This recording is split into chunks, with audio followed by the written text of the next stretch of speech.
Sujet qui vous interpelle ici en Outaouais.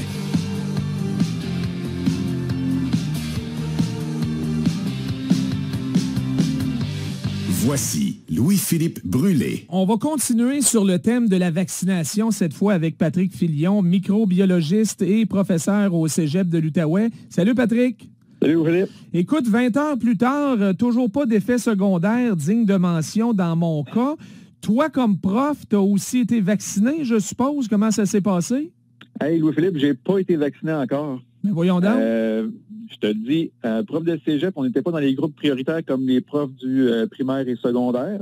Malgré le fait que j'enseigne, par exemple, à des gens en soins infirmiers, en soins préhospitaliers d'urgence, en inhalothérapie, qui eux-mêmes souvent sont vaccinés parce qu'ils travaillent déjà à l'hôpital ou en CHSLD, ben moi, j'ai pas eu droit encore. Puis, ben j'ai pas 45 ans, donc j'ai pas, ne serait-ce que par l'âge, je peux même pas y aller encore. Fait que je prêche la vaccination, mais j'ai pas eu droit encore, puis j'ai bien hâte de pouvoir avoir mon vaccin. Mais c'est vraiment spécial parce que je comprends qu'il y a beaucoup de profs du cégep qui font juste du virtuel, mais dans ton cas, il y a du présentiel là, pour les laboratoires et en plus, tu côtoies des gens qui travaillent dans des milieux à risque. Oui, ben c'est ça. C'est un peu particulier comme situation. Comme je te dis, mes étudiants souvent étudiantes sont vaccinés, travaillent en CHSLD à l'hôpital déjà. Puis moi, ben c'est ça, je suis pas dans un groupe prioritaire. Fait puis en plus, c'est un groupe d'âge qui est quand même relativement actif. Oui. Puis qui est quand même visé là, par la troisième vague. Donc, c'est ça, j'espérais avoir un droit là-dessus, mais non, je vais attendre. Mais j'ose espérer que ce sera très bientôt. Là. Bon, on va suivre ça. Est-ce que c'est vrai, Patrick, que ceux qui ont eu la COVID réagissent habituellement davantage au vaccin? Oui, c'est possible. Puis, je vais expliquer pourquoi. Souvent, c'est parce que, justement, lors d'un contact secondaire, puisqu'on a déjà été immunisé de façon naturelle par l'infection, notre système a déjà produit des cellules mémoire. Donc, dans le fond, lors de ce deuxième contact-là, on va réagir. Donc, les cellules qui sont déjà préexistantes vont être réactivées, plus des nouvelles cellules. Donc, ça se peut que les effets soient un petit peu plus, on va dire, sévères pour ces personnes-là, mais à quelque part, sans être dangereux, c'est peut-être bon signe, c'est que notre système immunitaire répond de façon efficace. Donc, les anticorps, les soldats sont déjà prêts, ils ont déjà leur gant de boxe, là. Oui, puis quand la cloche sonne, ils sont prêts. Ceux qui l'ont eu, la COVID, sans avoir été testés, puis on peut penser qu'il y en a pas mal, est-ce que ça pose problème de recevoir quand même éventuellement les 2 doses? Non. 2 doses, dans le fond, ça changerait rien. Dans le fond, ça va peut-être être encore plus positif parce que, dans le fond, à chaque fois qu'on est mis en contact avec le même micro-organisme, plus nos défenses s'améliorent, plus la réponse est efficace. Donc, pour ces personnes-là, ce serait la deuxième dose de vaccin serait comme un troisième contact avec les micro-organismes.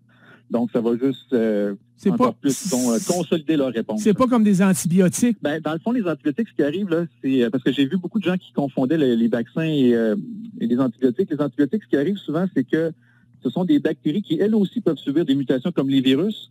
Mais si elles deviennent résistantes à l'antibiotique, donc si on prend des antibiotiques un petit peu trop souvent, on peut favoriser le développement de ces souches-là et éventuellement, là, les antibiotiques ne font plus effet. Donc, tandis que les vaccins, on stimule vraiment le système immunitaire. Fait que les antibiotiques, on tue le micro-organisme directement. Donc là, il y a le danger d'avoir des bactéries résistantes, puis que là, les antibiotiques, disons, courants ne sont plus efficaces. Il y a une distinction à ce niveau-là. Ouais. Bon, on disait que tu n'as pas eu le vaccin encore, Patrick. Tu vas peut-être être chanceux et avoir une seule dose avec le vaccin Johnson & Johnson. Il y a un premier lot là, qui arrive finalement au Canada cette semaine. Oui, on va avoir quelques centaines de milliers de doses de Johnson & Johnson. C'est un vaccin un peu similaire à AstraZeneca. C'est la même technologie. C'est un adénovirus qu'on a modifié pour qu'il produise les protéines du corona. Donc, ce serait une seule dose, ça pourrait être intéressant. Si jamais j'ai la chance d'être parmi les premiers à le recevoir, je le ferai avec plaisir. Puis, c'est ça, ce serait une seule dose, ça serait réglé dans mon cas pour cela. Aux États-Unis, il y avait eu une pause avec Johnson & Johnson à cause de quelques cas de caillots sanguins, là, un peu comme AstraZeneca, mais on a recommencé à l'utiliser là-bas. Oui. Comme je disais, c'est un peu la même technologie. Donc, justement, on se demande si ce n'est pas cette technologie-là qui pourrait entraîner là, des réponses anormales là, du système immunitaire et de la production de caillots. Donc, vu que ce sont des vaccins très similaires, ça se peut justement que les effets secondaires très rares, encore une fois, c'est des cas très, très rares, mais qui sont réels, pourraient survenir. Donc, c'est des situations qu'il faut surveiller, mais pour l'instant, encore une fois, les bénéfices dépasse de beaucoup les problèmes. On parle de quelques cas là, par centaines de milliers de doses. Je pense qu'il y en a eu 6 au total aux États-Unis. Ouais. Ce qui fait la manchette, c'est ainsi aussi, Patrick, et ça peut possiblement insécuriser certaines personnes là, en lien avec AstraZeneca notamment. Ce sont les problèmes dans les installations d'une firme de Baltimore.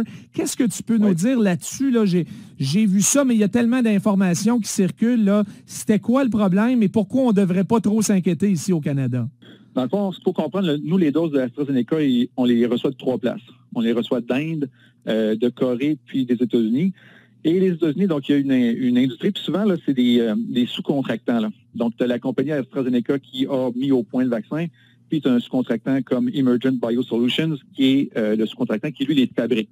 Donc, dans cette usine-là de Baltimore, il y a eu des problèmes dans la production du vaccin Johnson & Johnson. Puis, dans cette même usine-là, on fabrique aussi du AstraZeneca.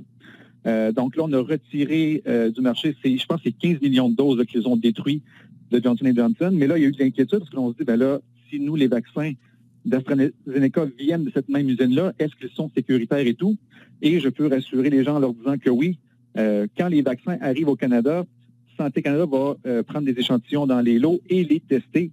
Et il n'y a aucune inquiétude là, à savoir s'il y avait des contaminants ou autres produits on va dire relativement nocifs ou problématiques. Donc, ce qu'on a reçu, c'était correct. Si vous avez eu votre dose d'AstraZeneca, il n'y a pas d'inquiétude supplémentaire à avoir. Pour l'instant, tout est positif. Puis les vaccins Johnson & Johnson qu'on va recevoir ne viennent pas de l'usine de Baltimore. De Baltimore, OK. OK. Alors, même si ça vient d'une usine où il y a déjà eu des problèmes, de toute façon, on refait des tests ici au Canada avant de commencer à piquer le monde. Oui, il y a tous les vaccins qui arrivent de peu importe l'endroit dans le monde où ils sont fabriqués, même s'ils ont passé des tests d'assurance qualité dans le pays d'origine, nous, Santé Canada, reteste tout pour s'assurer que ça répond à nos standards. Fait que vraiment, si vous avez reçu un vaccin, c'est parce que, le lot, le type de vaccin a été testé ici par la suite. Donc, vous pouvez être en paix de ce côté-là. Les jeunes, maintenant, Patrick, le but, c'est de les vacciner avant la rentrée de l'automne. On commencerait par les 12 ans et plus, probablement, c'est ça? Oui, ça va être les adolescents, les enfants qui sont au secondaire.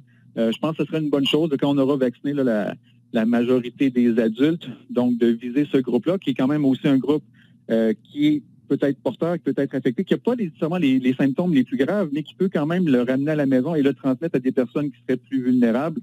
Parce qu'il faut se rappeler, encore une fois, qu'il y a des gens qui ne peuvent pas recevoir le vaccin. Donc, pour avoir une couverture vaccinale pour protéger tout le monde, il faudra éventuellement que nos enfants soient vaccinés et que qu'on le fasse avant la rentrée serait une très bonne chose.